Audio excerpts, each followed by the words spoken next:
My name is Alan Cronheim. I'm a lawyer from Portsmouth. I've been a lawyer for 44 years, and for 38 years I've been a criminal defense lawyer.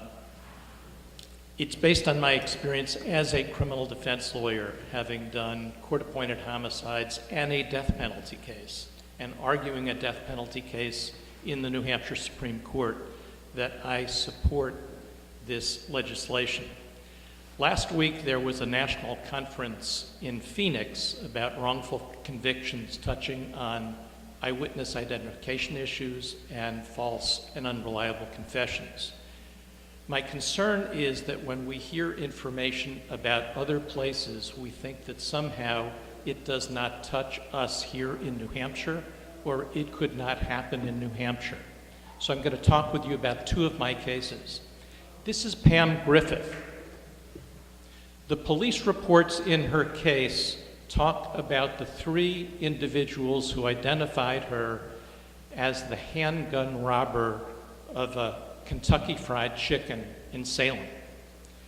The police reports conclude, after all three of those individuals identified Pam as the perpetrator, and I think you know where this is going, case closed and cleared. Well, it turned out Pam Griffith had never been in Salem, New Hampshire at the time of the robbery of the Kentucky Fried Chicken. And it wasn't because of my ability as a criminal defense lawyer or because of the work of the Salem Police Department that Pam was cleared. Because from the perspective of the police department, the case was closed and cleared. Coincidentally, in Maine, a woman was arrested for this crime and confessed to having done the Salem robbery as well. You might think that that's the end of the story for Pam Griffith.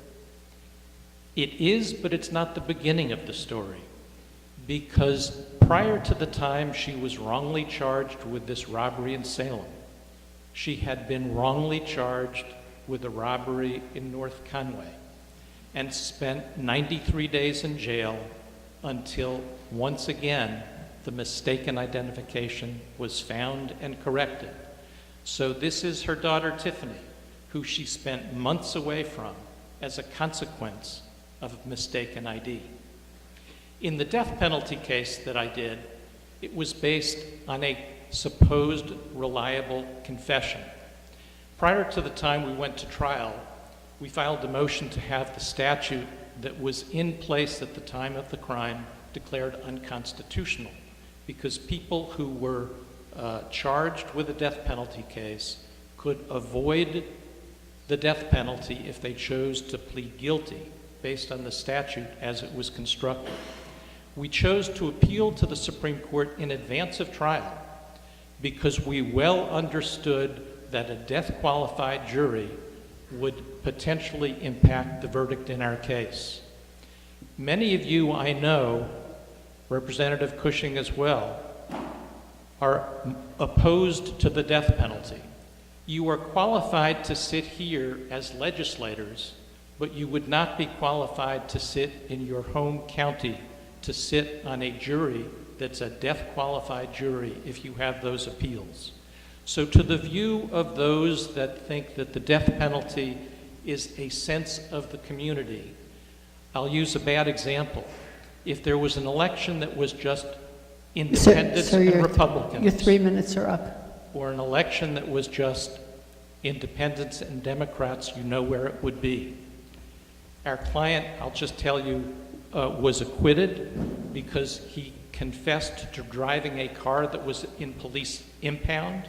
He claimed clothing of the deceased was worn that had nothing to do with her clothing, and he described a knife that could not have been used. We're going to have to move on. Thank you. Thank you.